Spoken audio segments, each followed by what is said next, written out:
Hello and welcome to Dental XP. My name is Dr. Isaac Towell. I'm a general dentist from Brooklyn, New York. I've been practicing implant dentistry for the last 12 years. And I just want to take a quick moment to thank Dr. Maurice Salama, Dr. Henry Salama, Eddie Salama, and Tyler for their assistance in getting this together. I'm honored to be presenting to you on Dental XP, which to me is a remarkable format and delivery for continuing education globally. It's really impressive what Dental XP has done, and I'm honored to be a part of this.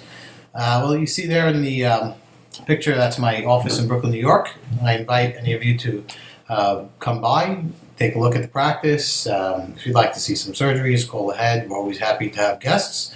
We actually run some courses out of the offices as well, but we're always happy to have guests, even just passing by. So, the topic that I'm going to be speaking to you about today is ridge expansion, and specifically utilizing ultrasonic therapy, so piezoelectric therapy.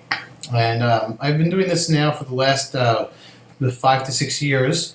I've switched over from the other systems, which do not use a piezo system, and I've been quite happy. And so I'm going to give you my little tidbits that helped me make this a very successful technique, which we utilize in our office all the time. As a disclaimer, these are some of the companies that I am currently speaking for, I've spoken for in the past, and you'll see some of their products here today. I endorse all of them for the stuff that I've been using. And if there's anything on the screen that you're curious as to what it is, I'm not going to speak specifically about what that is, with the exception of maybe just an implant or two. But if there's something specific that you'd like to know about, my email will be at the end, and I'd be happy to lead you into the right direction for those materials. So, when we're dealing with a ridge splitting, obviously you're going to be dealing with situations where we don't have enough bone, where the bone is too narrow crustally. And we're going to show a few different techniques as to how we can go and overcome those.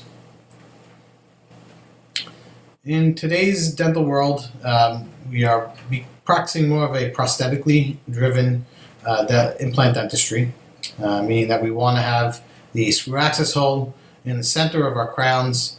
There's all kinds of issues with cement sepsis. Personally, I love screw-retained crown, but I've been moving away from them since the advent of the zirconia abutment, and I'll show some slides of that, and I'll get into details as to why I prefer that, and we'll speak about that a little bit later on. But when we're dealing with these types of situations where we're going to be utilizing ridge splitting, often the implants tend to be more lingualized, because generally when we lose bone, we lose it on the buccal plate.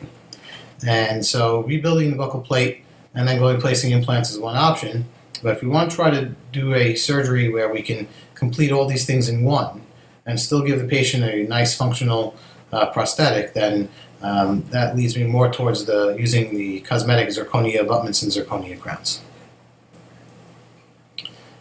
So when we speak about insufficient ridges, there's obviously all different types. Specifically, we're going to be dealing with the thin ridge, and we're going to talk about some bone graft materials and devices that we'll use to be able to augment that. So the thin ridge, what are our treatment options for the thin ridge? Well, there's always the bone block, which is the most demanding of all the techniques. It requires a second surgical site unless you're using some allograft version. I've found that the autogenous is far superior. I do employ this technique in my office quite often, but I tend to, whenever I can split the ridge, I prefer to do that, but this is one way we can augment. Tie mesh is another way. Tie mesh can be also very technique sensitive and issues of exposure, but when it works absolutely beautifully. I'm also hesitant to put implants in with just tie mesh supporting it, although now we've been using some customized titanium membranes and they've been quite successful. However, to build out the GBR, if I can do something in the same visit, same procedure, I prefer to do that.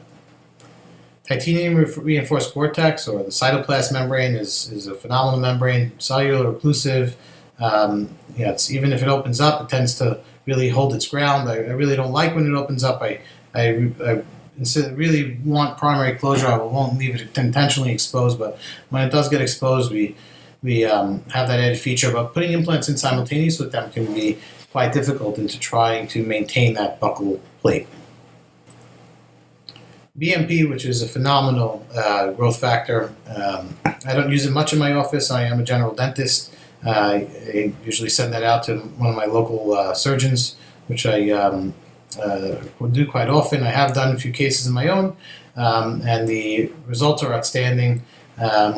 It's also a technique demanded because it is using tie mesh.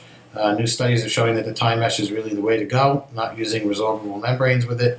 And you can discuss that. There are obviously much better guys than I for that. Specifically, if you would, I would look into Craig Mission's studies on that, and I believe it's a webinar here on Dental XP as well.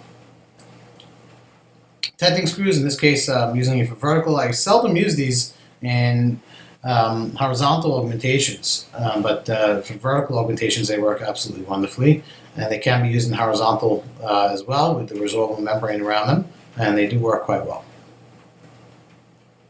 And last is a resorbable particulate graft. Those tend to use a more stiffer type of a membrane. This is an inion membrane. This is very cellular occlusive as well, and utilizes these resorbable tacks, which you can see on the picture here in these little columns here. They work quite well and they can hold their ground, but putting implants in with them simultaneously, again, I'd worry about the membrane collapsing on us and not being able to maintain that buccal plate. Lastly, we'll discuss the ridge expansion. And when I first started, I was using different techniques, using bone saws, although bone saws have come a long way. Dr. Howie Gluckman has some amazing techniques as to how to harvest bone, autogenous bone with them, and I'm sure he can do ridge splitting with them as well. They have come a long way, but when I first started, it developed into a lot of necrosis, and we had some difficulties in trying to maintain the bone volume that we were placing in. So I shied away from it, and then once I started learning more about piezoelectric surgery, it brought it back into my armamentarium because it is possible, and we'll go over why that is in just a moment. So what are our indications for ridge splitting? Well, the prerequisite would be sufficient vertical height. It's not the type of procedure we want to do where we're going to be running into any complex anatomy, such as the inferior alveolar nerve. We can't just split a ridge and open up into that nerve, so we would need some height. Typically, for ridge splitting, I prefer to have about 10 millimeters of vertical height to be able to place at the minimum of an 8 millimeter implant. Horizontal defect, so narrow ridges where they are wider apically are preferred, so you can see that little triangle there. Triangular in shape is obviously a good type of situation because we can split that crestal bone at the top there, and then we can widen it out to basically about the length of the base. So if we have a triangle, we can basically open that up like this. So when we're dealing with cases where that's the inversion of that, those are often impossible and usually result in labial plate fracture. Presence of cancellous bone is a must. If you're dealing with a case where there's only cortical bone, then the chance of being able to regrow more bone is going to be quite limited for ridge splitting. Cancellous bone also provides some spongious material to give us some flexural ability so that we can go ahead and split the ridge. So the contraindications would basically be the opposite of that. We don't want to deal with ridges that are less than 2 millimeters because usually they lack cancellous bone. And you're basically usually dealing with only a cortical plate, although we do encounter some cases here and there where about 1.5, 1.8 millimeters would be sufficient. And if it's 2 millimeters straight down, 10 millimeters in length, then that's the type of case that we want to avoid and do some type of augmentation. If it's 2 millimeters just at the 1 or 2 millimeter crestal region, then we can always flatten that down to be able to get some platform, which I'll show you a slide in a moment, where we can go ahead and use our piezo. Extreme vertical ridge efficiency, those types of cases, especially when we're dealing with the inferior alveolar nerve, either require augmentation vertical. If not, you've seen some videos on oral surgery tube with some nerve repositioning. I've done a few in my time, those can be quite demanding procedures, but they would be more preferable in that type of a situation. And also just using short implants. They've come a long way over the years, and I've been using them for the last 7 to 8 years and getting amazing results. So now we're not just getting short implants, but we're getting short and narrow. So technology is changing. An overangulated edentulous ridge. So if the ridge is too far to the lingual, then splitting that ridge is going to be quite difficult. So if it's extremely to the lingual, where we won't be able to drive forward prosthetically in the correct position, then we want to avoid those types of cases. They are possible to do. There are some techniques to get them done, but it's basically makes the case more difficult and, again, can result into a labial plate fracture. So when we compare GBR, guided bone regeneration, and ridge splitting, if we look at the numbers, these are numbers that I've just compiled, and basically for me, GBR takes about 3 to 4 visits. Ridge splitting, usually it's a 1-visit procedure where we're placing the implants, placing our bone graft, splitting the ridge all at the same time, and then just coming back to expose later on. GBR, often I have to do second surgeries, additional GBR. Sometimes I can place my implants and augment at the same time. However, typically those will take, on average, 3 to 4 visits with placing implants and so on. The healing period for those thus would be much longer. Typically would result anywhere between 8 to 10 months, as opposed to ridge splitting. We can wrap the case up surgically within 3 months, sometimes 4 months. That would be our kind of the end of the length time that we would leave it, unless finances were an issue, and we're giving the patient a chance to catch up. The costs for GBR are obviously more expensive. There's more materials involved, and for ridge splitting, except for the initial armamentarium that you would need to purchase, it becomes quite an inexpensive a procedure, and it's kind of one of those procedures where you get the bang for your buck. You'll be placing the implant, doing a bone graft, and using just a collagen membrane, and it's not that expensive to be able to do in about an hour and a half or so, and can be quite a lucrative procedure dentally, as well as beneficial for the patient, again, because it's only one surgery. So with GBR, again, because it could be several surgeries, swelling, bruising, it could be a big issue. The biggest issue that we have with ridge splitting would be resorption or fracture of the labial plate. The techniques, the GBR is very sensitive depending on the types of materials you're using. Ridge splitting can be extremely technically sensitive, as you really have to be able to get good flexure of the bone not to lose that labial plate. And again, it's pretty much all about the labial plate, preserving that in ridge splitting. The implant position is obviously very simple in GBR. We can go ahead back after everything has been healed and place our implants where we want. With ridge splitting, sometimes we do have to accept somewhat of a compromise, maybe a little more of a narrow implant, as well as a slightly lingual placed implant. There are ways to correct that, and for the most part we can get them pretty centered. And with custom abutments these days, we can get away with a lot. And as lastly, the stability of the crestal bone after healing with GBR is definitely unstable. We don't know where it's going to be unless we're really fixating it well with titanium mesh or some Gore-Tex membranes. Whereas with ridge splitting, we're basically splitting 2 pieces of cortical bone, so our position is going to be pretty stable. And now we're just grafting the rest. So we'll have a good stability from the ridge splitting. So I did say this was a technically sensitive procedure, and as you can see over here on the slide here, often we can have that fracture of the labial plate. If the labial plate stays intact, which usually it will, and it'll just kind of be hanging on for dear life there, we can often get away with saving it that way. However, if it does fracture off completely, then it would require some bone fixation screws to anchor it back on and require some GBR. So just because the labial plate fractures doesn't mean the procedure is over, but usually I would then remove my implants, place some bone fixation screws, some grafting material, and then return later for a second surgery to place the implants. It doesn't happen that often anymore where we lose the labial plate, because we've kind of eliminated one of the procedures that I've seen most people do, which is to undercut the labial plate to make that little cut right at the base of the vertical incision. And if we can kind of avoid that using some different type of techniques, then usually we can keep that labial plate in very good condition. So since it is technique sensitive, we can't have that fracture off, but some GBR, some proper maintenance, space maintenance, and we can salvage the case. So I'm dealing with these types of cases as opposed to the GBR case. It's much simpler to be able to treat it, and again, we don't have to worry about that membrane collapsing on us, and we're able to place our implants in a very comfortable, stable position.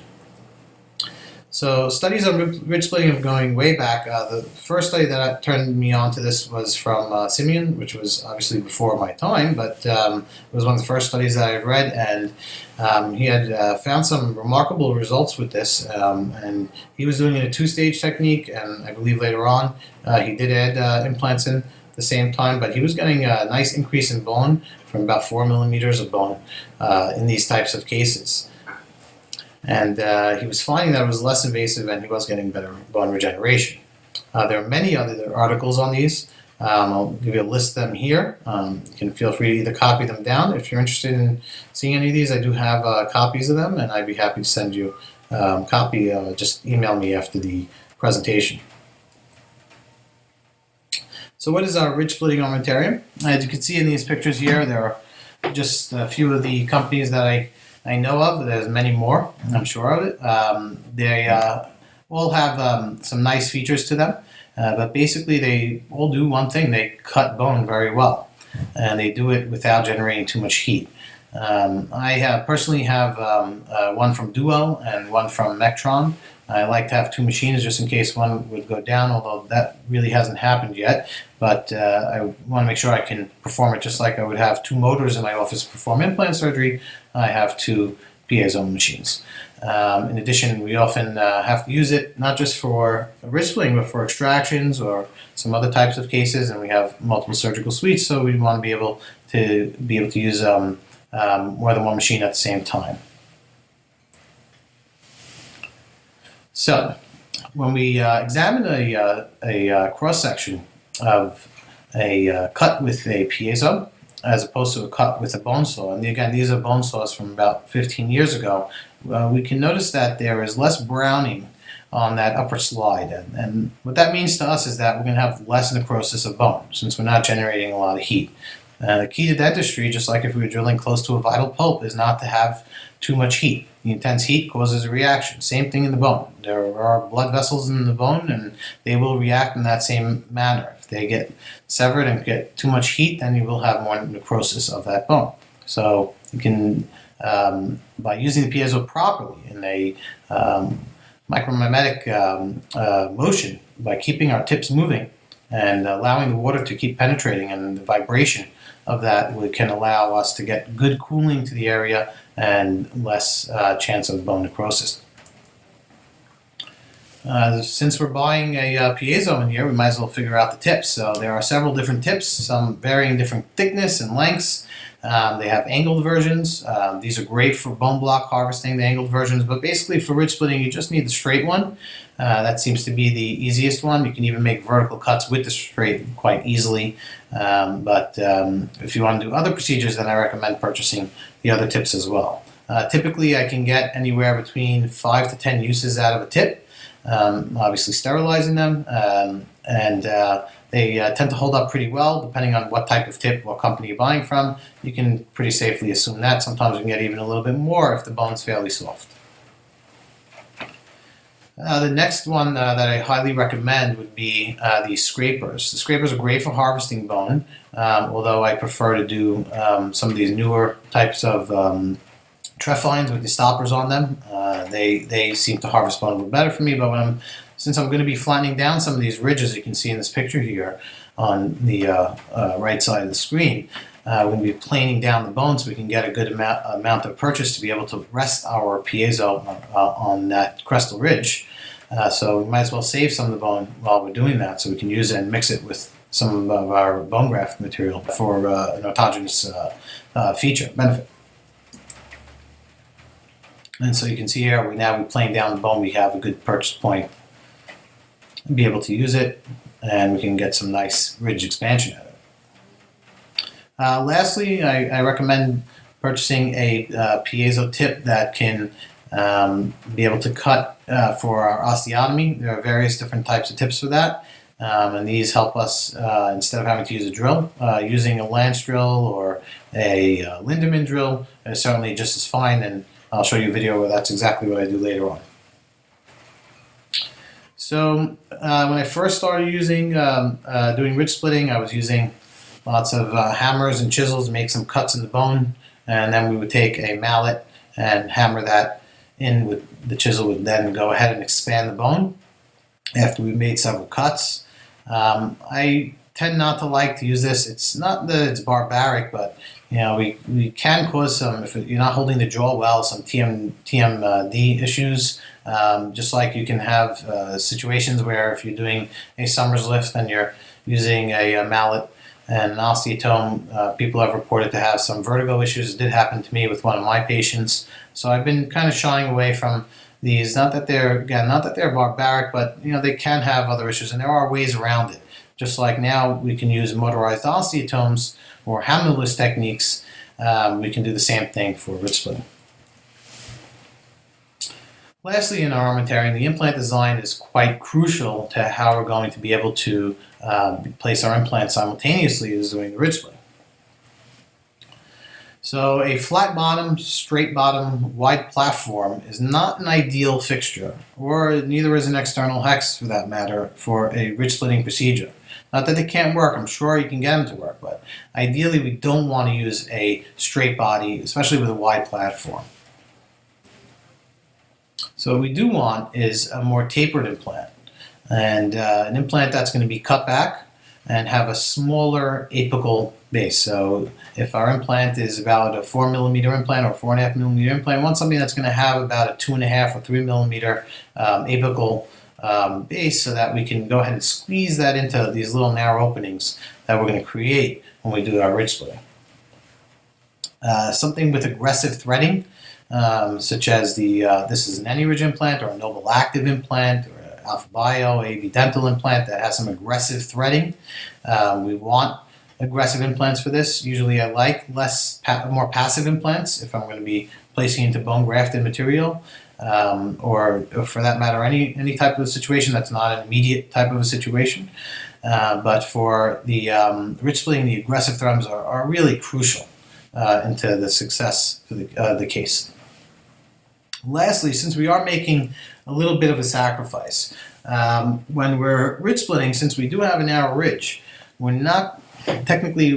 really trying to avoid having to place a wide implant, because if we only have a 4 millimeter ridge and we want to place a 5 or 6 millimeter implant into that ridge, we're not going to be getting as much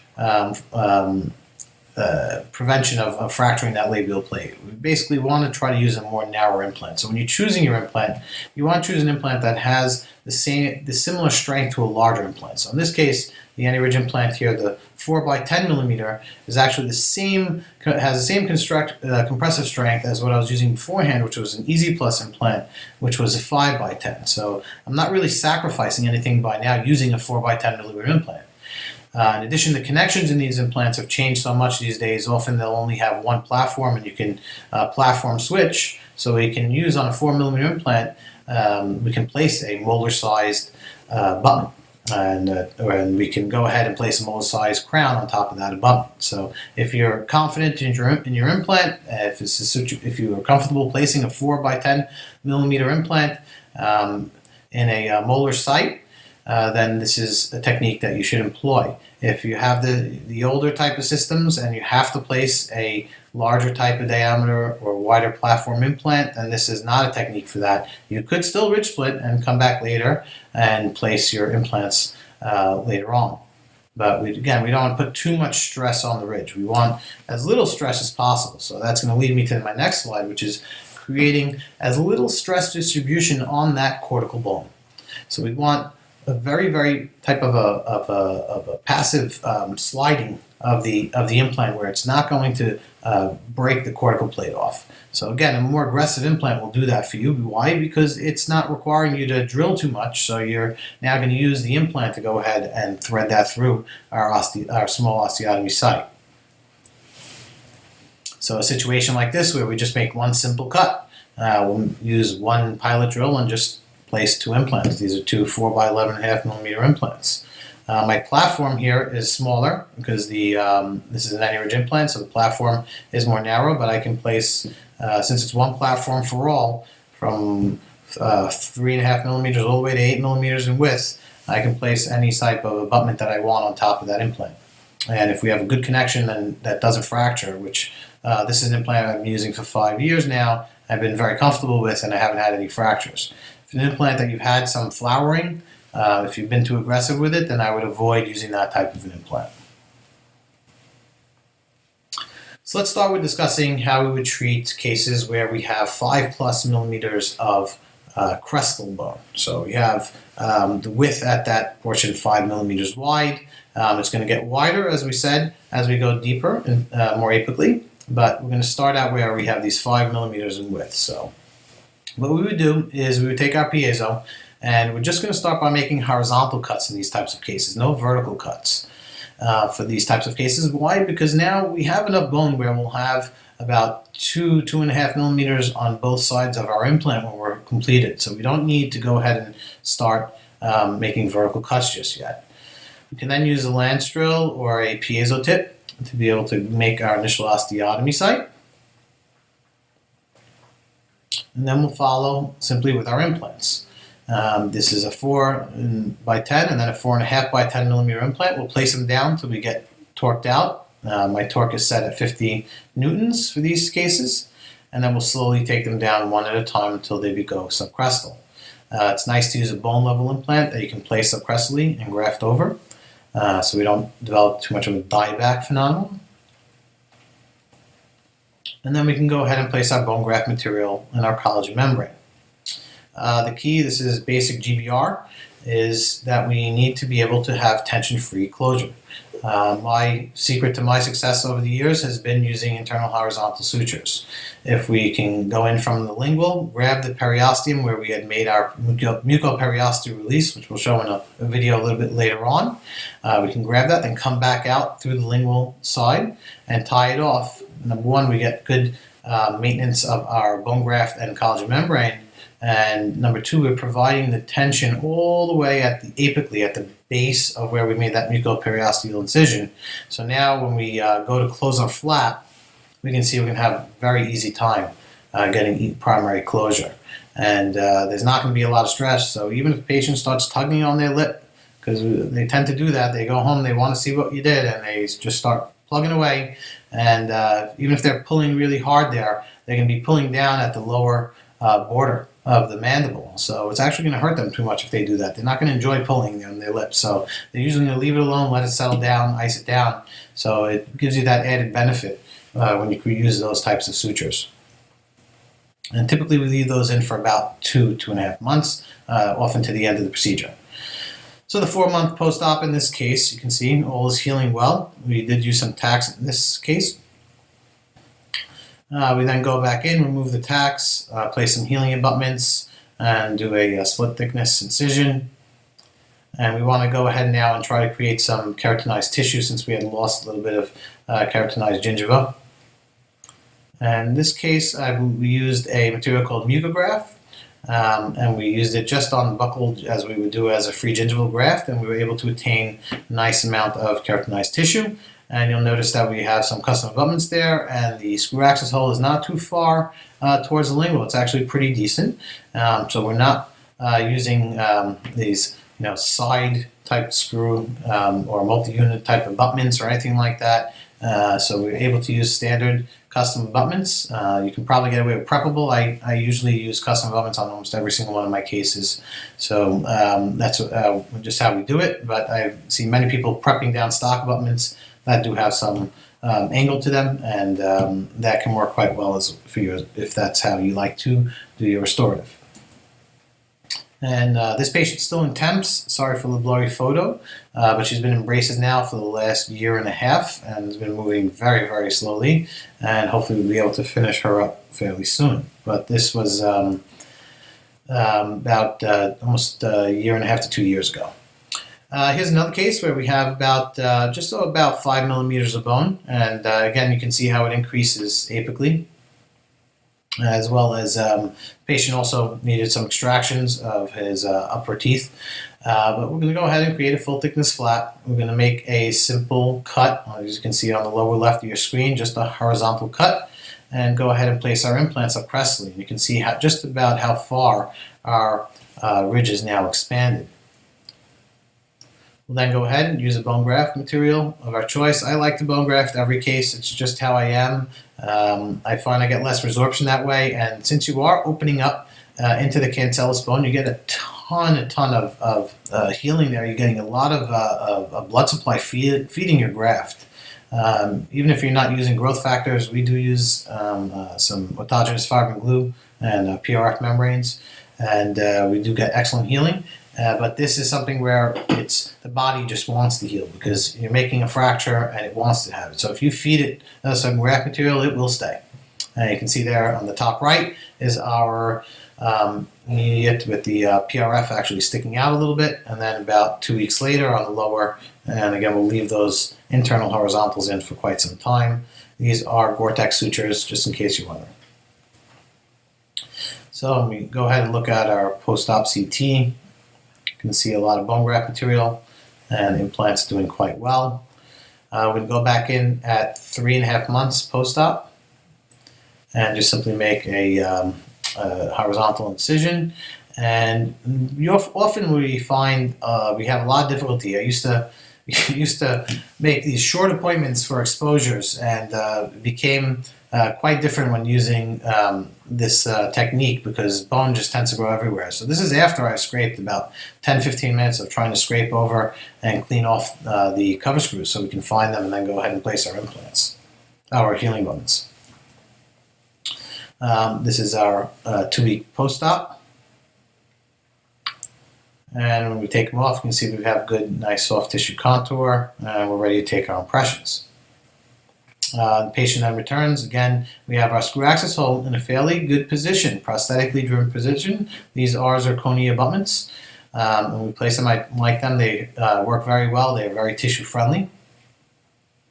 And some zirconia crowns. You're seeing a lot of things, and you'll see a lot of people developing different types of implant materials, such as the zirconia implant, and they're getting wonderful tissue responses. I think that's the key in those cases, that they're getting wonderful tissue responses. So my restorative, where everything's going to be on tissue level, I like to try to use zirconia abutments and crowns. And here's our post-op. We did do some locator attachments on the upper, and there's our final prosthesis at the 6-month post-op.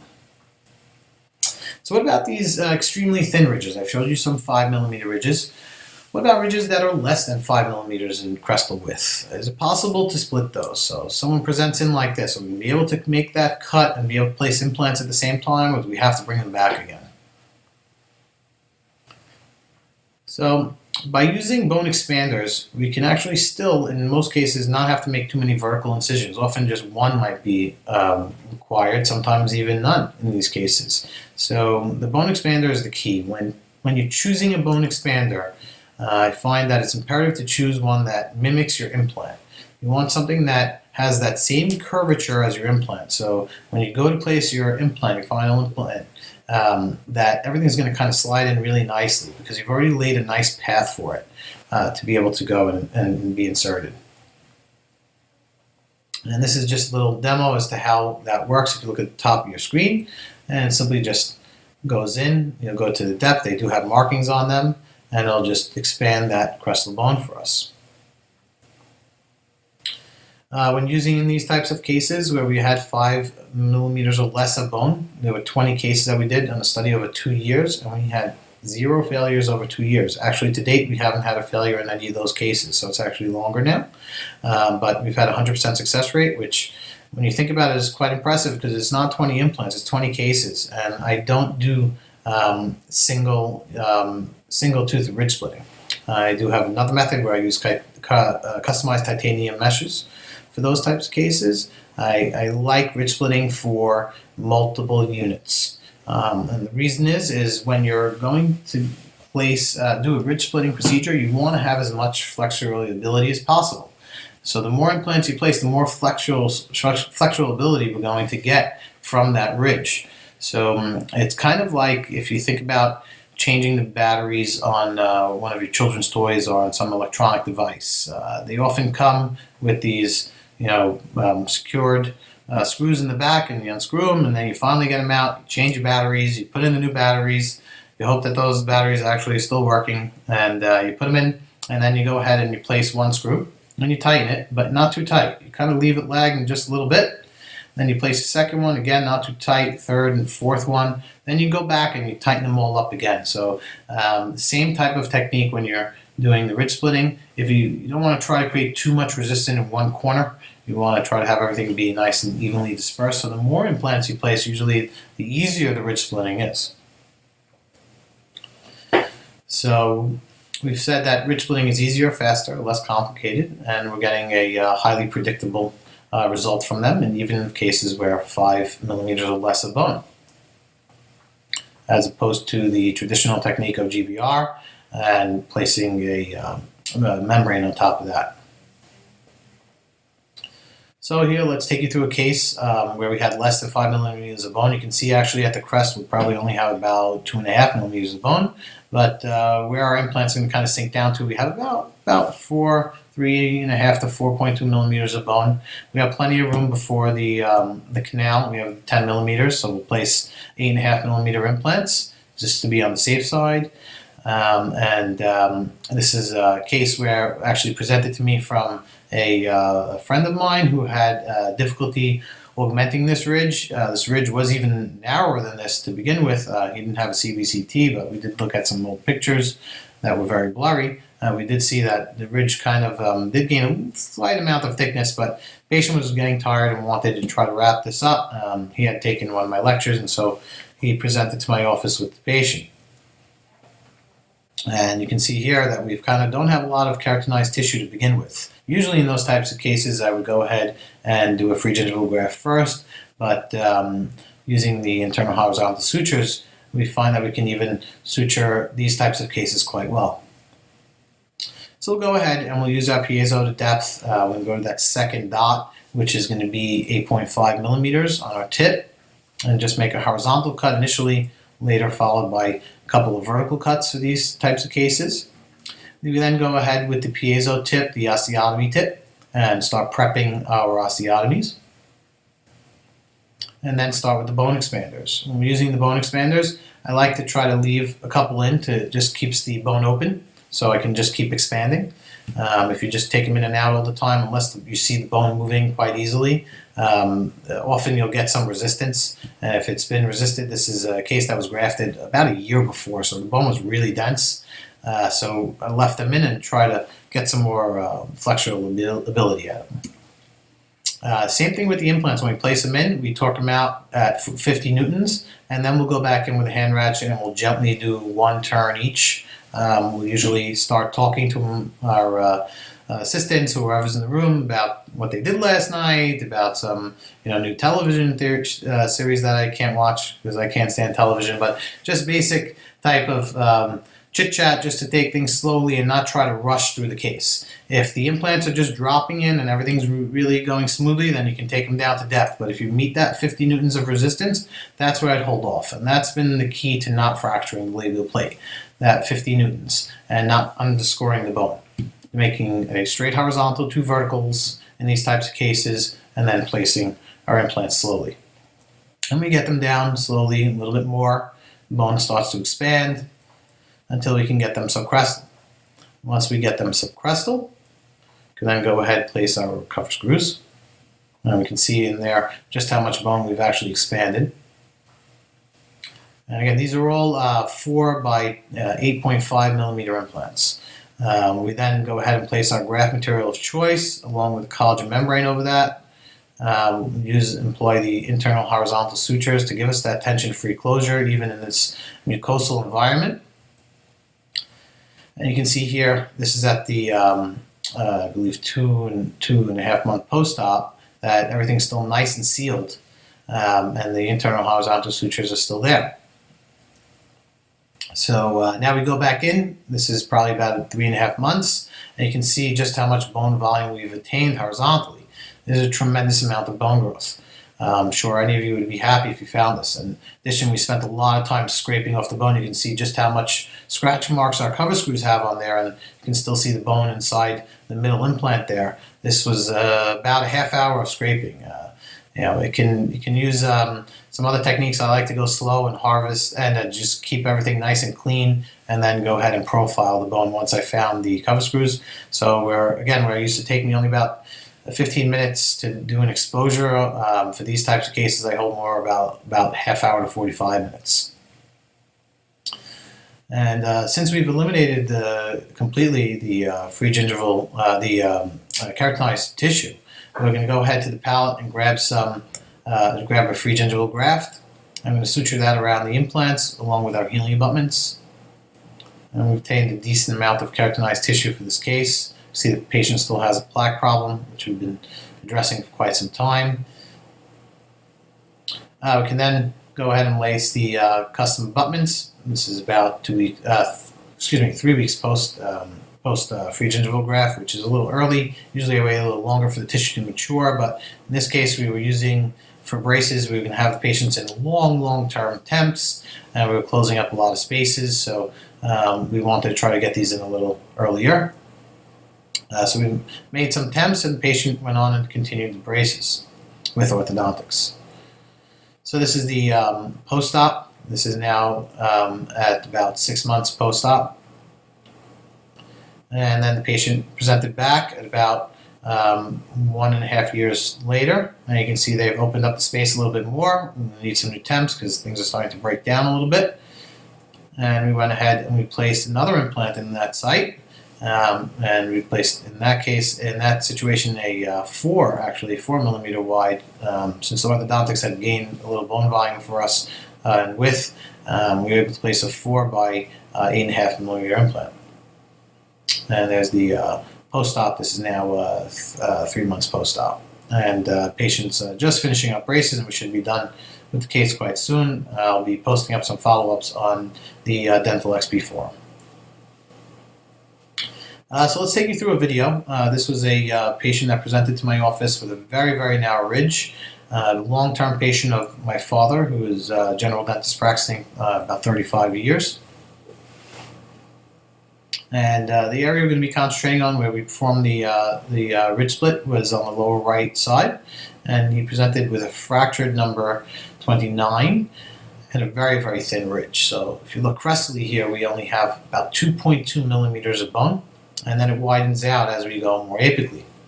So this is an ideal type of case, again, that triangular type of case that we can now open the bone. So I'll take you through a short video here. So this is how the patient presented with a decent amount of soft tissue. And we're going to go ahead and using a 15C blade, we're going to make a full thickness flap extending all the way to the in front of the premolar, since we're going to be extracting that premolar. And we'll do a little lingual and buccal dissection. And we'll simply just use an elevator to extract that tooth. It was not very difficult to extract, as you can see. And grab our forceps, remove the fractured tooth. We'll then go ahead and measure the ridge. We have you can see about 2 millimeters of bone there. 1.5 to 2 millimeters. We use our piezo. This is a little bit later in the scene. We've already made our initial cut. Excuse me. Now we're going to depth.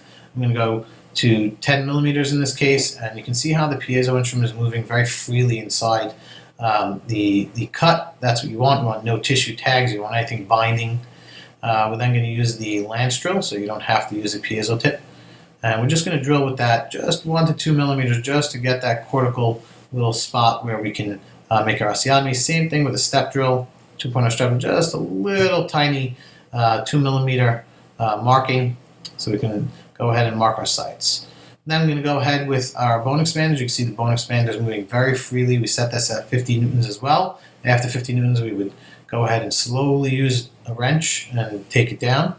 But you can see it's not stopping, so we're going to go ahead and go to depth with it. First one went to about 13 millimeters, which is a lot. Usually when there's an extraction site, it will go that deep. And the back one's going to that 10 millimeter depth. We're then going to our 2.8. The first one was a 2.4. This is a 2.8 bone expander. And again, going to depth quite easily, especially in that front osteotomy, right where the extraction site is. You get a lot of flexural bone. We don't have to create a vertical cut there since we have that extraction site. And you can see the bone is starting to open up a little bit. And I'm going to go again with the slightly larger bone expander to depth. We're already very comfortable with our anterior spot. We're going to leave that backbone expander in and go ahead and place our implant. That's a 4 by 10 millimeter implant. And again, if it's not stopping at 50 newtons, we can take it to depth. And we'll take this slow, 20 RPMs, go slow, take our time, and get it down all the way until it's suppressed and it torques out. And there we go, we torqued out at 50 newtons. Then go to the back site and do the exact same thing. And you can see the bone completely opening up here. This is the beauty of the ridge split. We don't worry about our initial stability of our implants in these cases since we'll be doing the grafting around them. As long as they have about 20 newtons of force, we're in good shape. We're then going to prep our extraction site. And this is a 4 by 13 millimeter implant into that extraction defect. And it's not a big defect, so we're just going to go ahead and graft that. I'm then going to place our cuff screws. And these I like in at 5 newtons. Now that the cover screws are on, we have a little brief picture there showing you how much we've expanded the ridge from that 2 millimeter ridge. We're then going to go ahead and check our tension now here. When we try to get our primary closure, you can see we're going to have a difficult time even without the bone graft material in yet because we've already expanded that ridge so wide. So initially, instead of making just a buccal cut, we want to see how much we can free up on the lingual aspect. So I'm going to just take the back of a molt instrument and just slowly tease the mylohyoid muscle so we can get some good release. Might spend a couple of minutes doing this, and you can see just how much we'll be able to close over. So we're not grabbing too much from one side. We can have both the buccal and lingual meet each other.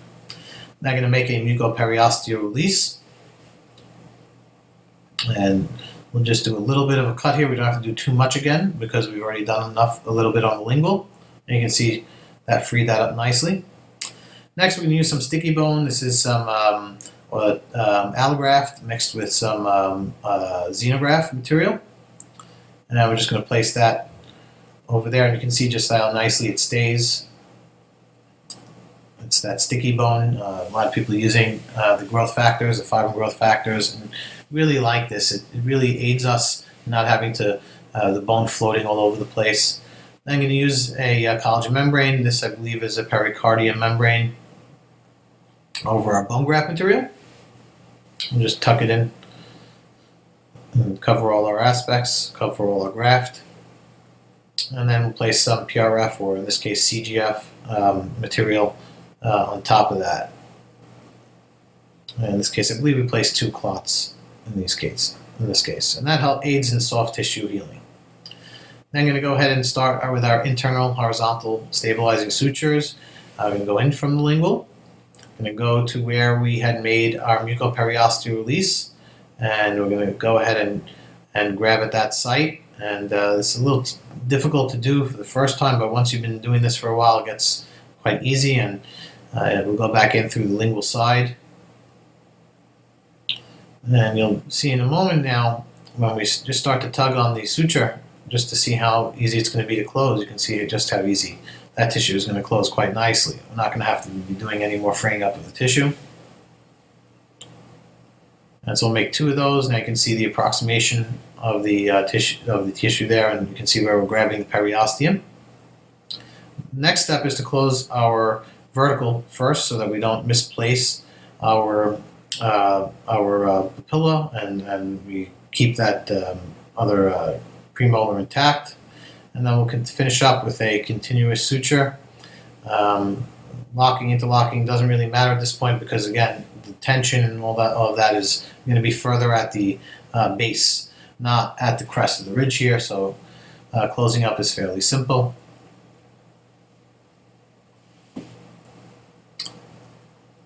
So then we fast forward 2 weeks later at the post-op visit, and all's looking well. The tissue is healing quite nicely. We'll remove the continuous suture, but then leave the internal horizontal sutures. And at the 3-month post-op, everything's healed quite nicely. We're ready for exposure. This was just taken last week, so I don't have any follow-ups, but again, I'll be posting those on the Dental XP forum. So can we expand the maxilla? Do we have to expand the maxilla? And it's a good question. Often GBR is so successful in the maxilla that we tend to shy away from it. Mandibular bone is very cortical, and it's quite difficult to grow bone if you don't employ the proper techniques. In the maxilla, pretty much a lot of things will work. So even resorbable will work. So can we expand it? Yes, we can. Should we expand it is the real question. So when you have these ideal cases that work for you, then I recommend expanding. But if it's not an ideal case, there's a much higher risk of labial plate fracture because of the amount of cancellous bone, and the ability for the bone to fracture off that cancellous bone is much higher than it would be in the mandible. So we can expand it. Here's a nice case where we had some good amount of cortical bone in place. And we're going to show you a case where we had involved the posterior maxilla with a sinus lift as well. So this patient presented to my office and said, "Hey doc, I have these 2 bridges that fell out in her hand," and said, "Is it possible to re-cement?" And obviously looking at these, it's not quite possible, nor should we be doing that. So we came up with a treatment plan for her. We're going to be doing bilateral sinus augmentation. She needed some bone grafting in the upper right region, and obviously the lower left region needs a lot of help, and we'll go back in and treat that as well. So for sinus augmentation, one of my favorite tools to use is my mentor and my good friend, Dr. Samuel L. Lee's Megagen lateral approach kit. It's a little quick plug for him, as he has teaching me all these techniques over the years, and one of my favorite mentors. And this is my favorite kit for going and accessing the lateral wall of the sinus. And it involves using some trephines. So we're going to take you through that a little bit. So we're going to go ahead and start on the upper left. And we'll take our scan. You can see we have limited width in the posterior, limited height in the posterior, excuse me. And so we'll go ahead and this employs using these 7mm wide trephines. They come in 3 sizes, a 0.5 millimeter, 1 millimeter, and 1.5 millimeter in depth. And we would use these in a reverse motion. We don't want them going in forward because otherwise it will skip. So we'll start in reverse at about 1000 RPM. And this is a little simulation. You can see it going in reverse. And I'll just make our initial cut. And it has that stopper on it to set it at 0.5 millimeter. Now if we're able to visualize the Schneiderian membrane at that point, we can go and use the bottle opener that comes with this kit, very similar to opening up a Coca-Cola bottle or a beer bottle. And then since we have the piezo out for the other side, we decided to use the piezo for this side as well. We're going to use the trumpet tip to help elevate off the Schneiderian membrane. And you can see we have a good amount of release. You can actually see a little bit of the PSA artery running through the middle of that.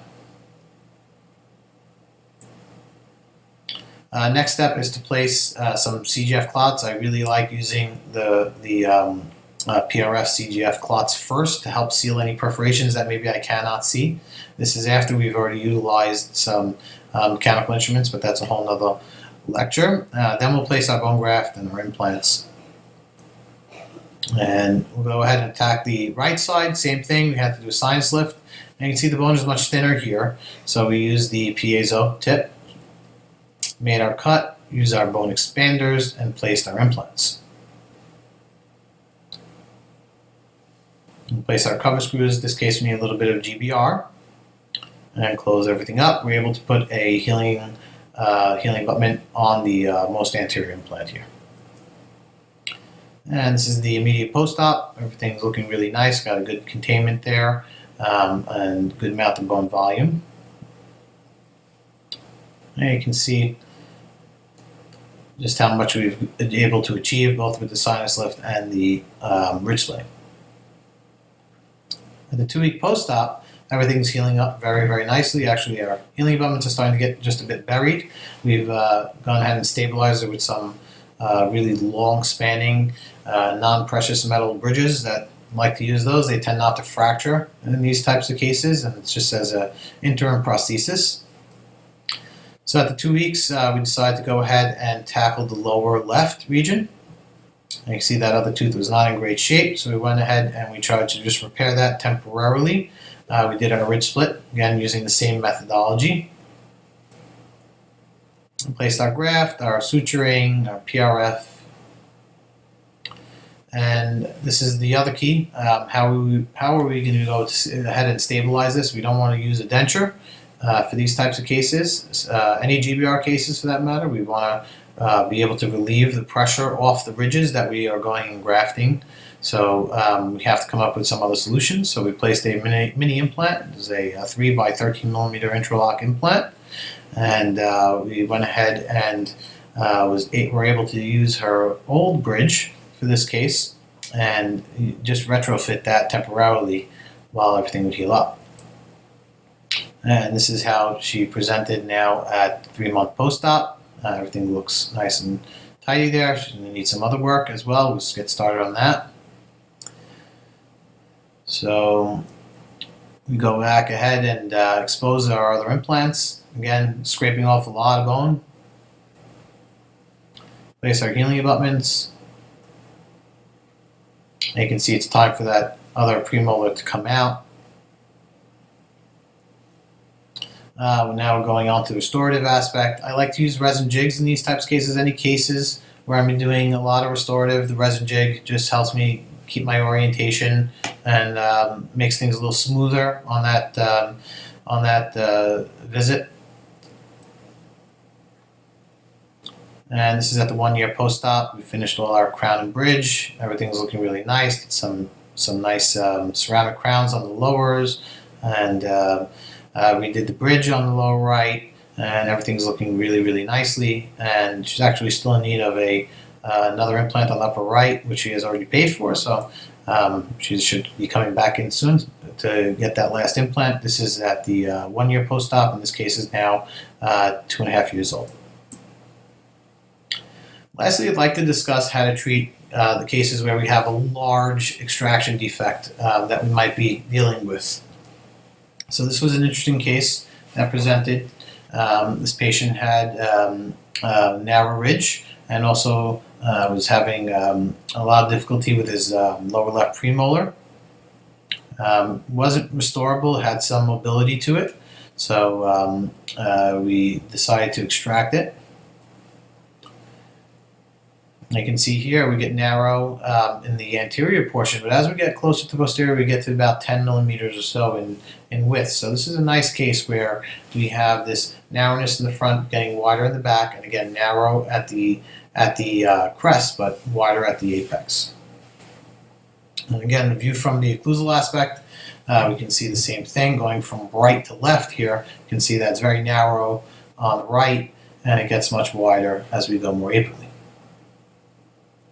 On the 3D reconstruct, we can see we have plenty of room before the inferior alveolar nerve. So we went ahead, we extracted that tooth about 3 to 4 weeks prior, so we can allow some soft tissue to fill in. We then went ahead and made a full thickness flap. We made our little releases, especially our lingual release in the beginning. I try to do that often as much as possible so that we don't have too much swelling and bruising later on when you do the mucoperiosteal releases and your lingual releases earlier in the case. Typically, they tend to stop bleeding by the time you get to the end of the case. There's less chance of some hematomas forming and kind of getting a lot of bruising. So you can see there's a large defect over there from the extraction site. So we're going to have to go ahead and figure out a way to be able to deal with that, as we're going to go ahead and ridge split the remaining portion of that ridge. So we made our cut. We made our cut directly into our extraction site here. Again, when you have an extraction site, you do not have to make a vertical release in that region. If you're finding that the bone's binding, then go to the other area, in this case would be the posterior region, and make a vertical cut there. But when you have the extraction site, you can just cut the piezo directly into the extraction defect, and it'll allow the bone to free up quite nicely. So here we have all our implants placed in the most prosthetic position as possible, using some direction indicators to make sure that we're in the right position. And you can see the bone is expanded quite nicely. And now we can visualize the defect here. We have about 5 or 6 threads or so exposed. So this is going to be quite a challenging GBR if we don't have something that's going to be stiff enough to hold us back. Here's a bit of a close-up version. Let's see how the defect just extends quite deep there. So in this case, we're going to be using a customized titanium membrane. It's a completely separate lecture. Dr. Howard Gluckman did a lecture on this quite recently. I've also posted a video recently showing a crestal sinus lift and the use of a customized titanium membrane simultaneously. It's on the Dental XP forum currently. I invite you to go watch that. This type of membrane employs using a height connector or in this case, a flat abutment, as this is a Megagen iGen membrane. They are available from some other companies as well, such as Hyosyn and Neobiotech, and they all work quite nicely if you use the right formula. Again, this is titanium, so we have to go back to employing the GBR method. And if you're not comfortable using titanium, then I advise you take lots of classes on using titanium mesh before you just jump into a case like this, because if you do get exposure, you can have a lot of trouble. So ideally, you want to try to master the titanium membrane, and this just makes the easiest type of version of titanium membrane. That way you can anchor it directly onto the implant and place a healing abutment on simultaneously, aiding in primary closure. So we have wide enough healing abutments that often, if this was just a simple extraction case where we had a defect and we placed our implant, we can go ahead and place a healing abutment or even a crown, which is a little too risky for me, but I've seen a lot of my colleagues do those as well. So we got another view here. We've packed our bone labially, and we'll place a little bit into the void that was left by the ridge split. I didn't mention this before, so let me say this now. In that gap that's left from the ridge splitting, we don't want to pack the bone very densely. We want to have a light packing. We want blood to come out to feed our graft. We were talking about how that cancellous bone feeds our graft, and we get a tremendous amount of bone growth because of that. So we don't want to pack it too tight. If you pack it too tight, you'll shut down the blood flow, and we won't get enough feeding our graft material. So we want to pack it fairly lightly, just to hold the space. Many times I've just used collagen membranes over those and had great success rate, but my OCD always takes a hold of me, and I kind of have to put something in there so I can sleep well at night. Again, we'll use the internal horizontal sutures to hold this down, and close simply with a continuous suture. And this is the immediate post-op. You can see we have good positioning of our implant. You can actually see the iGen membrane on the CT scan there, and you can see how much bone that we're going to hopefully be able to achieve. If you notice about a millimeter or two below, you can actually see where that flat abutment starts, then sinks into the implant, where that iGen kind of cuts it right between the middle, so that we raise the height of our grafting position, because we are not going flat with the implant. We're going about 1.5 millimeters above it. These are the posterior implant. We have a lot of scattered bone all over there. And you can see from the occlusal view what that looked like. So now we'll go back in and we'll have our exposure. We'll go ahead and remove the iGen membrane. We'll take off the healing abutment and we'll actually remove that flat abutment. And you can see we've gained enough bone volume to be able to go ahead and restore our implants. We came back about 4 weeks later after the tissue has matured and took some milestone readings, and they were all 80 plus, which is a wonderful tool. If you don't have it in your office, I highly recommend them. If you're not sure when to restore, if you have the proper torque value and you have the proper ISQ, you can be fairly extremely comfortable that your implant is very successful. We're then going to go ahead and use the zirconia abutments and the zirconia crowns on top of that. Again, I love the tissue response from the zirconia. We can keep our margins right at the gingiva, so we don't have to go subgingival because the zirconia abutments can be tooth colored, and you can see in this case they're the same color as the crown. So we can keep our margins a little higher, aiding us in avoiding cement sepsis. And you can see on the post-op, when you're post-op, the bone is very stable and all is healing well.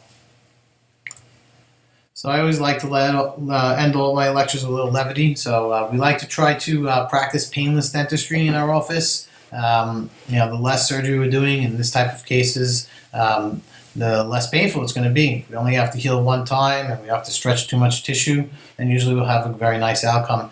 And often I find that ridge splitting to be quite painless. If you want to have some fun with your patients, I highly recommend switching out your nitrous tanks for your helium tank. You'll get a real kick out of it. Patient won't be laughing, but you will be hysterical.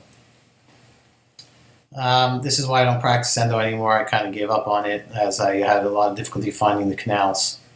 Just joking. That's not mine. And this is true happiness. When you have a patient that can open this wide, it makes our days a lot easier. It's the little things in life that make us oral physicians happy. At nighttime, this is what I feel like I do, cleaning up all the teeth off the floor. It's interesting to note that we all started out as barbers way back when, extracting teeth. So it's quite fitting that we should be sweeping up some teeth off the floor. This is my favorite cartoon dentistry of all time. It's from offthemark.com. You can see they have some real funny stuff on there. The first one is an ophthalmologist, and you can see the sign he has, as well as the dentist and the podiatrist. And there's a proctologist opening up right in Dr. Rowe there, and I wonder what type of a sign he's going to be hanging up there. These are my three wonderful children. I come from a dentist of 35 years practicing. My father, 35 years in Brooklyn, New York. And you can see my children certainly enjoy smiling and dentistry. My youngest is actually, you can see a little picture there where he's actually drilling his mouth. If I bring him into my office, he's no holds barred on all the materials. So I have a feeling that one of these may end up being a dentist. So I want to thank you for your time and for allowing me into your homes or smartphones or iPads or wherever you may be. If you'd like to learn about any of these procedures or need a little more information about it, you can see my email here is isaactowdds@gmail.com. You can visit my website or give us a call in the office. We'll always get back to you. And you can obviously email me here on the Dental XP website. I thank you very much for your time and attention. I hope you enjoyed this presentation. And again, I want to thank all of those at Dental XP for all their hard work. And I look forward to seeing everybody at the symposium in Las Vegas coming up in February. Thank you all and have a very happy and healthy new year.